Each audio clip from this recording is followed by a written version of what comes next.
ఎల్లమ్మకుంటలో జరిగినటువంటి మీటింగ్లో మా శ్రీహరిని గెలిపించండి, ఖచ్చితంగా నియోజకవర్గాన్ని అభివృద్ధి చేసే బాధ్యత నాది అని గట్టిగా చెప్పినటువంటి మన ప్రియతమ ముఖ్యమంత్రి గారు ఆ మాటను నిలబెట్టుకొని ఈరోజు మక్తల్ నియోజకవర్గంలో ఊహించని విధంగా కనివిని ఎరగని విధంగా దాదాపు రోడ్లు కావచ్చు, లైనింగ్స్ కావచ్చు, కొత్త సబ్ స్టేషన్లు కావచ్చు, 132 kV సబ్ స్టేషన్ కావచ్చు,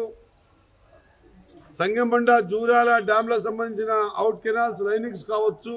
హాస్పిటల్స్ కావచ్చు, లేదా గ్రౌండ్స్ కావచ్చు, ఇంటిగ్రేటెడ్ స్కూల్ కావచ్చు, నాన్పేట్ రోడ్ 210 కోట్లు కావచ్చు, అన్నీ కలిపితే అసలు ఊహించనికనే ఒక కొత్త ధనం అనిపిస్తూ ఉంది. దాదాపు 1000 కోట్ల పైబడి అభివృద్ధి కార్యక్రమాలకు శంకుస్థాపనకు ఇచ్చేస్తున్న మన ప్రియతమ ముఖ్యమంత్రి గారికి